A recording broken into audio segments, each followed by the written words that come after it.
जरा सोचिए, क्या ऐसा हो सकता है कि एक साम्राज्य जो कब का खत्म हो चुका है, वो आज भी एक जीते जागते देश को चला रहा हो?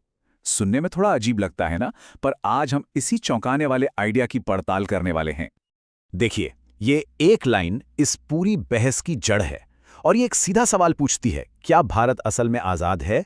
और इस विश्लेषण के हिसाब से जवाब है नहीं, बिल्कुल नहीं। तो मतलब ये हुआ कि शासक तो चले गए, लेकिन उनका बनाया हुआ सिस्टम यहीं रह गया। और ये कहा जाता है कि भारत आज भी उसी कॉलोनियल ऑपरेटिंग सिस्टम पर चल रहा है। एक ऐसा सिस्टम जो कंट्रोल के 4 बहुत ही पावरफुल टूल्स या कहें कि हथियारों पर टिका था। चलिए एक एक करके इन्हें समझते हैं। तो पहला टूल था रेलवे। हम सब ने सुना है ना, कि अंग्रेजों ने हमें रेलवे का तोहफा दिया। लेकिन इस सोर्स के मुताबिक इसका असली मकसद तोहफा देना नहीं, बल्कि कुछ और ही था, कुछ बहुत ज्यादा खतरनाक। तो एक तरफ है वो कहानी जो हमें बताई गई, अंग्रेजों ने हमें रेलवे दी, और दूसरी तरफ है असली मकसद, सैनिकों, कच्चे माल और ब्रिटिश सामान को लाने ले जाने के लिए। मतलब ये नेटवर्क भारत की तरक्की के लिए डिजाइन ही नहीं किया गया था, ये तो पूरी तरह से ब्रिटेन के अपने फायदे के लिए था। इसे ऐसे समझिए, रेलवे असल में ब्रिटेन के लिए एक बहुत बड़ी सप्लाई चेन थी। इसका काम क्या था? पहला, सैनिकों को देश के कोने कोने में तेजी से पहुंचाना ताकि किसी भी विद्रोह को दबाया जा सके। दूसरा, भारत का कच्चा माल जैसे कपास उसे बंदरगाहों तक खींच कर लाना। और तीसरा, ब्रिटेन में बना तैयार माल वापस भारत के बाजारों में पहुंचाना। तो हर पटरी भारत के अंदरूनी हिस्सों को सीधा बंदरगाहों से जोड़ रही थी। मकसद लोगों को जोड़ना नहीं था, मकसद था भारत के संसाधनों को ब्रिटेन भेजना।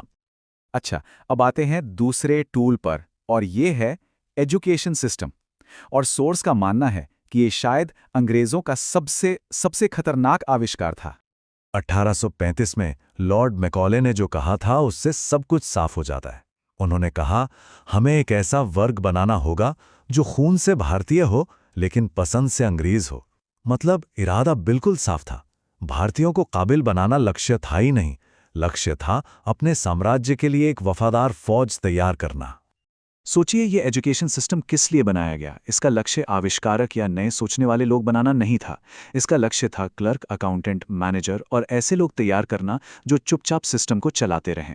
एक ऐसा सिस्टम जो रटने को और हुक्म मानने को बढ़ावा देता था, सवाल पूछने को नहीं। और कहा जाता है तीसरा हथियार था कानून। एक ऐसा लीगल सिस्टम, एक ऐसा कानूनी ढांचा जो इंसाफ देने के लिए नहीं बल्कि कंट्रोल करने के लिए बनाया गया था। सोचिए ये काम कैसे करता था।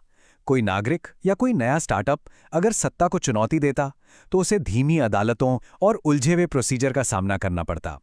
अंतहीन कागजी कार्रवाई, ढेरों परमिशंस और नतीजा, चुनौती देने वाला उसी प्रोसेस में उलझ कर रह जाता। मतलब इस सिस्टम को रफ्तार, इनोवेशन और आज़ादी, इन तीनों चीज़ों से नफरत थी। और ये सिस्टम, जैसा कहा जाता है, आज भी नए आइडियाज़ का गला घोटता है। और अब बात करते हैं चौथे और आखिरी टूल की, टैक्स सिस्टम। और इस सोर्स के मुताबिक ये भारतीय तरक्की के खिलाफ ब्रिटेन का सबसे कामयाब हथियार था। देखिए, कॉलोनियल टैक्स सिस्टम का निशाना कौन थे?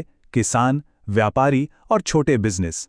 मकसद सिर्फ रेवेन्यू इकट्ठा करना नहीं था, मकसद था पूंजी बनने ही न देना, भारतीयों को बचत करने और इन्वेस्ट करने से रोकना था।